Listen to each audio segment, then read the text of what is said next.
Hi, hello, ನಮಸ್ತೆ ಎಲ್ರಿಗೂ. Good evening. Welcome back to my channel Trisha vlogs. ಇವತ್ತು ನಾನು ಡಿನ್ನರ್ಗೆ ಸ್ಪೆಷಲ್ ಆಗಿರೋ ಒಂದು ಚಟ್ನಿ ಮಾಡ್ತಾ ಇದ್ದೀನಿ. ಅದೇನಪ್ಪ ಅಂದರೆ ನವಿಲು ಕೋಸು ಚಟ್ನಿ. ಆ್ಯಂಡ್ ಬಿಸಿ ಬಿಸಿ ಅನ್ನದ ಜೊತೆ ತುಪ್ಪ ಹಾಕ್ಕೊಂಡು ತಿಂತಾ ಇದ್ದರೆ ಆಹಾ ಸಖತ್ತಾಗಿರುತ್ತೆ. ವೆರಿ ಸಿಂಪಲ್ ಆ್ಯಂಡ್ ಕ್ವಿಕ್ಕಾಗಿ ಆಗುವಂಥ ಚಟ್ನಿ ಇದು. ಅನ್ನದ ಜೊತೆ ಆ್ಯಂಡ್ ದೋಸೆ ಚಪಾತಿ ಜೊತೆ ಸೈಡ್ ಡಿಶ್ ಆಗೂ ಕೂಡ ಸರ್ವ್ ಮಾಡ್ಬೋದು.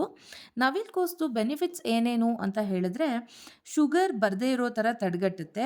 ಆಲ್ರೆಡಿ ಬಂದಿರೋರಿಗೆ ಇದು ಕಂಟ್ರೋಲ್ ಮಾಡುತ್ತೆ. ಆ್ಯಂಡ್ ಇದರಲ್ಲಿ vitamin A and C rich ಆಗಿದೆ. ಆ್ಯಂಡ್ ಫೈಬರ್ ಕಂಟೆಂಟ್ ಜಾಸ್ತಿ ಇರೋದ್ರಿಂದ ಬೇಗ ಡೈಜೆಷನ್ ಕೂಡ ಆಗಕ್ಕೆ ಹೆಲ್ಪ್ ಮಾಡುತ್ತೆ. ಆ್ಯಂಡ್ ಮೆಟಬಾಲಿಸಮ್ ಜಾಸ್ತಿ ಆಗುತ್ತೆ. ಆ್ಯಂಡ್ ವೆಯ್ಟ್ ಲಾಸ್ ಮಾಡೋರಿಗೆ ತುಂಬ ಹೆಲ್ಪ್ಫುಲ್ ಅಂತಲೇ ಹೇಳ್ಬೋದು. ಈಗ ಇದ್ರದ್ದು ಯೂಸಸ್ ಏನೇನು ಅಂತ ತಿಳ್ಕೊಂಡ್ಮೇಲೆ ಇದನ್ನು ಒಮ್ಮೆ ಆದರೂ ಮಾಡಿ ತಿನ್ನಲೇಬೇಕಲ್ವಾ, weekly once at least. So start ಮಾಡೋಣ. ಈಗ ಇಲ್ಲಿ ನಾನು 4 ಗೆಡ್ಡೆಕೋಸುಗಳು ಅಂದರೆ ನವಿಲು ಕೋಸನ್ನು ತಗೊಂಡು ಚೆನ್ನಾಗಿ ಸ್ಕ್ರ್ಯಾಪ್ ಮಾಡಿಕೊಂಡು ತೊಳೆದು ಅದನ್ನು ಸಣ್ಣ ಸಣ್ಣದಾಗಿ ಅಂದರೆ ತೆಳುಗೆ ಹೆಚ್ಚಿದ್ದೀನಿ. ಯಾಕೆ ಅಂದರೆ ಅದು ಬೇಯೋಕ್ಕೆ ಸ್ವಲ್ಪ ಬೇಗ ಹೆಲ್ಪ್ ಆಗುತ್ತೆ. ಸೊ ಹಾಗೆ ಎಲ್ಲದನ್ನು ಹೆಚ್ಚಿ ಈಗ ಬಾಣಲಿಗೆ ಒಂದು ಸ್ವಲ್ಪ 2 ಸ್ಪೂನ್ ಎಣ್ಣೆ ಹಾಕಿಬಿಟ್ಟು ಇದನ್ನು ಚೆನ್ನಾಗಿ ನಾನು ಬಾಡಿಸ್ಕೊಳ್ತಾ ಇದ್ದೀನಿ. ಆ್ಯಂಡ್ ಚೆನ್ನಾಗಿ ಫ್ರೈ ಆದಮೇಲೆ ಈಗ ಒಂದು ಸ್ವಲ್ಪ ಹುಣಸೆಹಣ್ಣು ಹಾಕಿದೆ. ಹಾಗೆ ಖಾರಕ್ಕೆ ತಕ್ಕಷ್ಟು ನಾನು ಇಲ್ಲಿ 5 ಬ್ಯಾಡಗಿ ಮೆಣಸಿನ್ಕಾಯಿ ಹಾಕ್ಕೊಂಡಿದ್ದೀನಿ. ನಿಮಗೆ ಎಷ್ಟು ಬೇಕಷ್ಟು ಹಾಕ್ಕೊಳ್ಬೋದು. ಸೊ ಇಲ್ಲಿ ಚೆನ್ನಾಗಿ ಇದನ್ನು ಫ್ರೈ ಮಾಡಬೇಕು. ಅದು ಚೆನ್ನಾಗಿ ಅಲ್ಲೇ ಎಣ್ಣೆಲೇ ಬೇಯಬೇಕದು ಗೆಡ್ಡೆಕೋಸು.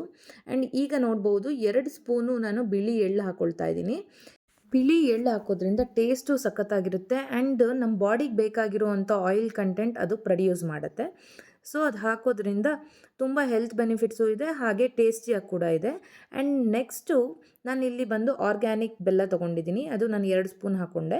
ನಿಮಗೆ ಎಷ್ಟು ಬೇಕಿದ್ದರೆ ಹಾಕೋಬೋದು, ಇಲ್ಲಾಂದರೆ ಸ್ಕಿಪ್ ಮಾಡ್ಬೋದು. ಬೆಲ್ಲ ಹಾಕೋದ್ರಿಂದ ಟೇಸ್ಟ್ ಸ್ವಲ್ಪ ಚೆನ್ನಾಗಿ ಬರುತ್ತೆ. ಆ್ಯಂಡ್ ರುಚಿಗೆ ತಕ್ಕಷ್ಟು ಉಪ್ಪು ಹಾಕ್ಕೊಳ್ತಾ ಇದ್ದೀನಿ.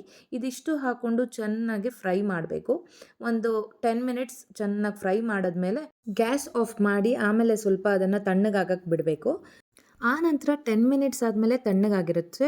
ಸೊ ತಣ್ಣಗಾಗಿರೋದನ್ನು ನಾವೆಲ್ಲ ಮಿಕ್ಸಿ ಜಾರ್ಗೆ ಹಾಕ್ಕೊಂಡು ಅದನ್ನು ತರಿಯಾಗಿ ರುಬ್ಕೋಬೇಕು. ತುಂಬ ಪೇಸ್ಟ್ ಥರ ರುಬ್ಬಿಡಬಾರ್ದು, ಅದು ಅವಾಗ ಚೆನ್ನಾಗಿ ಅನಿಸಲ್ಲ. ಸೊ ತರಿಯಾಗಿ ರುಬ್ಕೊಳ್ಬೇಕು. ಸೊ ಈಗ ಮಿಕ್ಸಿ ಮಾಡಿದ್ದಾಯಿತು. ಈಗ ನೋಡ್ಬೋದು ಇದ್ರ ಟೆಕ್ಸ್ಚರ್ ಹೇಗಿದೆ ಅಂತ ಹೇಳಿಬಿಟ್ಟು. ಆ್ಯಂಡ್ ಇದಾದಮೇಲೆ ನಾವು ಮತ್ತೆ ಅದೇ ಬಾಣಲಿಗೆ ಸ್ವಲ್ಪ ಒಗ್ಗರಣೆ ಹಾಕಬೇಕು. ಅದಕ್ಕೆ ಸ್ವಲ್ಪ 2 ಸ್ಪೂನ್ ಇದು ಕಡಲೆಕಾಯಿ ಎಣ್ಣೆ ಹಾಕ್ಕೊಳ್ತಾ ಇದ್ದೀನಿ. ಕಡಲೆಕಾಯಿ ಎಣ್ಣೆ ಟೇಸ್ಟು ಜಾಸ್ತಿ ಮಾಡುತ್ತೆ. ಸೊ ಹಾಗಾಗಿ ನಾನು ಒಗ್ಗರಣೆಗೆಲ್ಲ ಕಡಲೆಕಾಯಿ ಎಣ್ಣೆನೇ ಯೂಸ್ ಮಾಡ್ತೀನಿ. ಎಣ್ಣೆ, ಸಾಸಿವೆ, 1 ಸ್ಪೂನ್ ಕಡಲೆಬೇಳೆ, 1 ಸ್ಪೂನ್ ಉದ್ದಿನಬೇಳೆ, ಹಾಗೆ ಚೆನ್ನಾಗಿ ಫ್ರೈ ಆದಮೇಲೆ ಒಂದು ಸ್ವಲ್ಪ ಇಂಗು ಹಾಕ್ಕೊಳ್ಬೇಕು. ಹಿಂಗೆ ಹಾಕ್ಕೊಳ್ಳೋದ್ರಿಂದ ಡೈಜೆಷನ್ ಚೆನ್ನಾಗಾಗುತ್ತೆ. ಆ್ಯಂಡ್ ನೆಕ್ಸ್ಟು ಒಣಮೆಣಸಿನ್ಕಾಯಿ ಮತ್ತು ಕರಿಬೇವಿನ ಸೊಪ್ಪು ಹಾಕಿ ಒಂದು ಚೆನ್ನಾಗಿ ಫ್ರೈ ಮಾಡಿ ಮಿಕ್ಸಿ ಮಾಡಿರೋ ಅಂಥದ್ದನ್ನು ಅದನ್ನು ಬಾಣಲಿಗೆ ಹಾಕ್ಕೊಂಡು ಚೆನ್ನಾಗಿ ಅದನ್ನು ಬಾಡಿಸ್ಕೊಳ್ಬೇಕು ಎಣ್ಣೆ ಬಿಡೋ ತನಕ. ಸೊ ಈಗ ನೋಡ್ಬೋದು ಅದು ಎಣ್ಣೆ ಎಲ್ಲ ಬಿಟ್ಟು ಚೆನ್ನಾಗಿ ಅದು ಫ್ರೈ ಆಗಿದೆ. ಸೊ ಈಗ ನಮ್ಮ ಗೆಡ್ಡೆಕೋಸು ಚಟ್ನಿ ರೆಡಿ ಇದೆ. ಸೊ ನೋಡಿದ್ರಲ್ಲ, ಈರುಳ್ಳಿ ಬೆಳ್ಳುಳ್ಳಿ ಏನು ಯೂಸ್ ಮಾಡ್ದಲೇ ಅದ್ಭುತವಾಗಿರೋ ಅಂಥದ್ದು ಒಂದು ಗೆಡ್ಡೆಕೋಸು ಚಟ್ನಿ ಹೇಗೆ ಮಾಡೋದು ಅಂತ ನೋಡಿದ್ರಲ್ಲ. ಸೊ ಪ್ಲೀಸ್ ನನ್ನ ಈ ರೆಸಿಪಿ ನಿಮಗೆ ಇಷ್ಟ ಆದಲ್ಲಿ please do subscribe. Only 6 ingredients use ಮಾಡಿ ಮಾಡುವಂಥ ಚಟ್ನಿ ಇದು. ಗೆಡ್ಡೆಕೋಸು, ಒಣಮೆಣಸಿನ್ಕಾಯಿ, ಬಿಳಿ ಎಳ್ಳು, ಉಪ್ಪು, ಹುಣಸೆಹಣ್ಣು ಆ್ಯಂಡ್ ಬೆಲ್ಲ, ಇಷ್ಟೇ. ಸೊ ವಿತಿನ್ 10 ಮಿನಿಟ್ಸ್ ಅಲ್ಲಿ ಕ್ವಿಕ್ಕಾಗಿ ಈ ಚಟ್ನಿ ರೆಡಿಯಾಗುತ್ತೆ. ಬಿಸಿ ಬಿಸಿ ಅನ್ನೋದ್ರ ಜೊತೆ ತಿಂದ್ರಂತೂ ಆಹಾ ಸಖತ್ ಅಂದರೆ ಸಖತ್ತಾಗಿರುತ್ತೆ. Thank you so much. ಈ ನನ್ನ ರೆಸಿಪಿ ಇಷ್ಟ ಆದಲ್ಲಿ please do subscribe, like and share and comment.